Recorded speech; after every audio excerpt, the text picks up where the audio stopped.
अस्सलाम वालेकुम। कैसे हैं आप सब? अच्छा, आज वीडियो शुरू करने से पहले मैं आपसे एक और बात करना चाह रहा था कि मैंने एक न्यूज़ चैनल स्टार्ट किया है यूट्यूब अर्निंग के हवाले से। आज ही मैंने स्टार्ट किया, मैंने जस्ट अभी एक वीडियो लगाई है उस पर।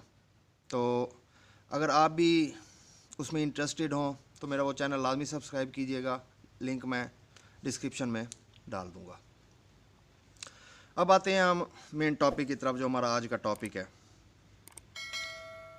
एक दोस्त ने मुझसे कुछ डेज़ पहले मुझसे एक सवाल किया, व्हाट्सएप पर मुझसे उसने सवाल किया, मेरा उससे रब्ता था व्हाट्सएप पर, कि भाई उसने गाड़ी सेल की कि मैंने उसे स्टाम्प नहीं लिख के दिया, तो आया मेरे लिए कोई मसला तो नहीं है।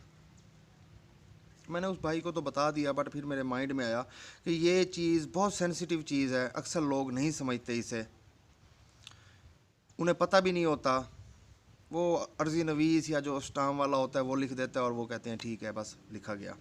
उमूमन उनका भी काम होता है, ठीक है, वो भी सही लिखते हैं। लेकिन मैंने कहा कि मैं जिन दोस्तों को नहीं पता या जो न्यू हैं तो उन्हें मैं डिटेल के साथ बता देता हूँ कि अगर आप गाड़ी ले रहे हैं या बेच रहे हैं, स्टाम्प लिखना चाहिए, नहीं लिखा तो उसका क्या फ़ायदा है, उसका नुकसान क्या हो सकता है, और अगर आप स्टाम्प लिखवा रहे हैं तो वो किस टाइप का आपको लिखवाना चाहिए। पहली बात तो ये है कि आप चाहे गाड़ी सेल कर रहे हैं, चाहे आप गाड़ी ले रहे हैं, उसकी तहरीर लाजमी होनी चाहिए। और ये तो बल्कि सुन्नत है, और कुरान शरीफ में भी इसका हुक्म है कि अपने जो भी आपका लेन देन हो उसको तहरीर कर लिया करें। चाहे आप गाड़ी 20,000 की ले रहे हैं या आप 20 लाख की ले रहे हैं, ज़्यादा अमाउंट होती है तो वो उस वक्त तो हर कोई तहरीर करता है, बट अगर कम अमाउंट हो तो लोगों की कोशिश होती है कि हम ना करें, कुछ नहीं होता। लेकिन आप कर लिया करें, चाहे आप 50,000 की एक FX भी क्यों नहीं ले रहे, तो आपका ये स्टाम्प का अगर 2, 3, 4, 500 का ख़र्चा है तो आपको कर लेना चाहिए। तो उसमें मैं आपको एक ये बात बता देता हूँ कि अगर आप ख़रीद रहे हैं तो आपको उसका क्या फ़ायदा है और क्या नुकसान है। नुकसान तो इसमें कोई भी नहीं है, फ़ायदे मैं बता देता हूँ आपको किस तरह काम आ सकती हैं ये चीज़ें।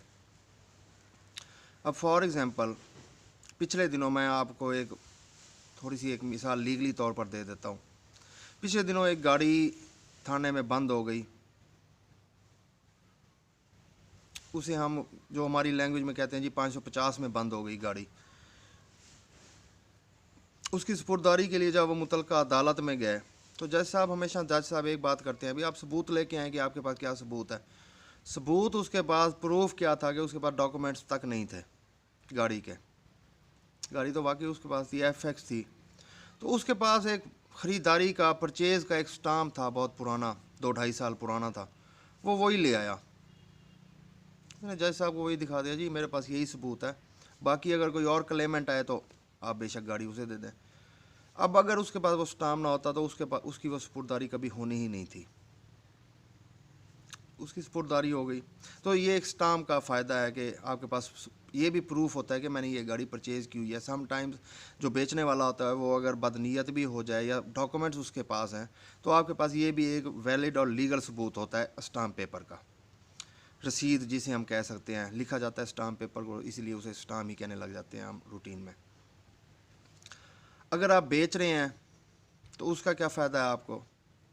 देखें, आपने गाड़ी बेच दी, चाहे वो 40,000 की है या 50,000 की है या लाख रुपए की है, जो लेने वाला है उसके आपसे लेने के बाद किसी तरह की कोई अनलीगल एक्टिविटी उस पर हो जाती है, कोई भी गैर कानूनी काम हो जाता है, किसी वारदात में इस्तेमाल हो जाती है, तो आपके पास जस्ट वही एक सबूत है जो स्टाम्प पेपर हुआ है और उसके पास आपके पास उसकी फ़ोटो कॉपी है, क्योंकि असल स्टाम्प पेपर हमेशा लेने वाले के पास होता है। तो इसलिए चाहे आप लेने वाले हैं गाड़ी या आप बेचने वाले हैं तो आपको लाजमी स्टाम्प पेपर या तहरीर उसकी होनी चाहिए। अच्छा, एक और बात जो मेन बात है कि उसके ऊपर तहरीर क्या होना चाहिए, ये मैंने बहुत ज़्यादा सर्च किया यूट्यूब पर, किसी ने भी नहीं बताया कि तहरीर क्या होना चाहिए। तहरीर वही है, हमें यही पता है जी, अर्ज़ी नवीस है या स्टाम्प फरोश है, उसने जो लिख दिया है फ़ाइनल, फुल एंड फाइनल हो गई। ठीक है, उनका तजर्बा है, बिल्कुल वो लिखते हैं, बट मैं थोड़ा सा इस फील्ड से रिलेटेड हूँ लीगली हवाले से, तो इस वजह से भी फिर मैं आपको बता देता हूँ کہ وہ تو لکھ دیتے ہیں، باقی جو آپ کی جو بھی ٹرمز کنڈیشن ہوں فائنل، جو بھی ٹرم کنڈیشن ہو وہ آپ بالکل کلیریفائی کر کے اس میں لکھوا لیا کریں اسٹامپ پیپر میں کہ ہماری یہ شرائط ہوئی ہیں. آپ نے ٹوٹل پیمنٹ دے دی ہے تو اس کا ذکر کر دیا کریں. کاغذات آپ نے لے لیے ہیں، کون سے کاغذات لیے ہیں. اگر آپ نے جسٹ کاپی لی ہے اور اس کے علاوہ transfer letter, open transfer letter لیا ہے، تو آپ اس میں باقاعدہ مینشن کریں گے. اوپن ٹرانسفر لیٹر لیتے وقت جو بھی اس کا لاسٹ آنر ہے جس کے نام پر گاڑی ہے، اس کے آئی ڈی کارڈ کی کاپی آپ لازمی چیک کر لیا کریں اور اس کی ایکسپائری ڈیٹ لازمی چیک کر لیا کریں. ایکسپائرڈ نہیں ہونا چاہیے. اگر ایکسپائرڈ ہو چکا ہے تو آپ پہلے کوشش کریں کہ اس کا جو نیو آئی ڈی کارڈ ہے اس کی وہ کاپی آپ کو اویل ہو، آپ وہ لیں. تو اگر جسٹ کاپی اور اس کا اوپن ٹرانسفر لیٹر ہے تو یہ چیز آپ مینشن کر لیجئے گا اپنی اس تحریر کے اندر کہ مجھے یہ چیز دی گئی ہے اور جو فائل ہے وہ ایکسائز میں جمع ہے. یہ آپ لازمی مینشن کر لیجئے گا. یہ عموماً لوگ مینشن نہیں کرتے، یہ جو لکھنے والے ہوتے ہیں یہ مینشن نہیں کرتے. آپ مینشن کروا لیا کریں. اگر آپ کو کاپی، ٹرانسفر لیٹر اور فائل بھی ساتھ ملتی ہے تو اسے ایکسٹرا ایڈ کر لیں گے آپ کہ مجھے فائل بھی ساتھ مل گئی ہے.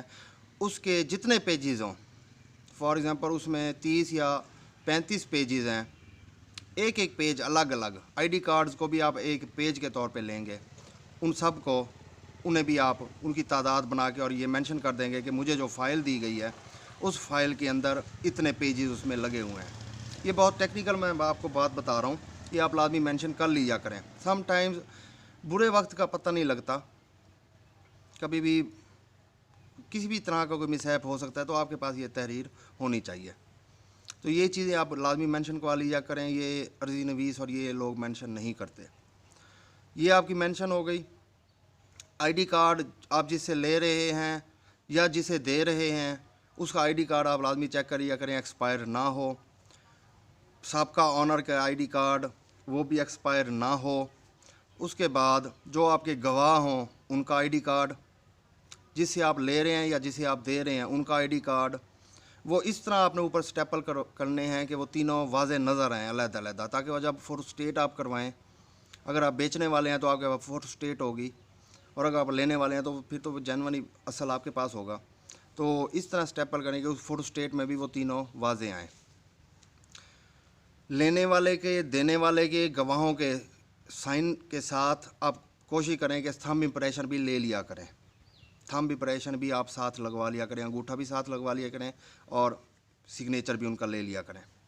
اس کے بعد جو آپ کا عرضی نویس ہے اگر اس کے پاس اوتھ کمشنر کی مہر ہے تو وہ اسٹیمپ لگوا لیا کریں. نہیں ہے تو 30-40 روپے لے گا، آپ یہ اوتھ کمشنر سے اٹیسٹ بھی کروا لیا کریں. اس کے ساتھ جب آپ کا اسٹامپ لکھا جائے آپ ایک بات اور نوٹ رکھیے گا کہ آپ کا جس نے بھی اسٹامپ لکھا ہے وہ لازمی عرضی نویس ہوگا.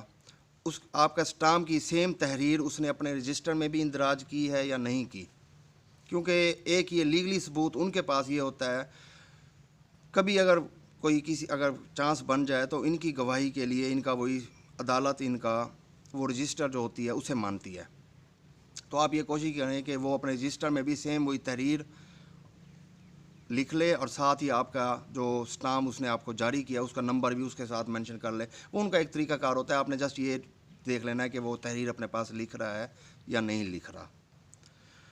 تو یہ کچھ باتیں تھیں، ٹیکنیکل سی باتیں تھیں، میں نے آپ کو بتا دی ہیں، ڈیٹیل سے میں نے آپ کو بتا دیا ہے. تو آئی ہوپ کہ آپ یہ سارا سمجھ گئے ہوں گے، سارے آپ کو بات سمجھ آ گئی ہوگی کہ اگر آپ اسٹامپ لکھواتے ہیں یا آپ گاڑی بیچتے ہیں یا لیتے ہیں تو آپ نے اسٹامپ کس طرح کرنا ہے اور اس کی تحریر یا کیا ہونا چاہیے اس میں. تو آئی ہوپ کہ ویڈیو آپ کو اچھی لگی ہوگی، انفارمیٹیو لگی ہوگی.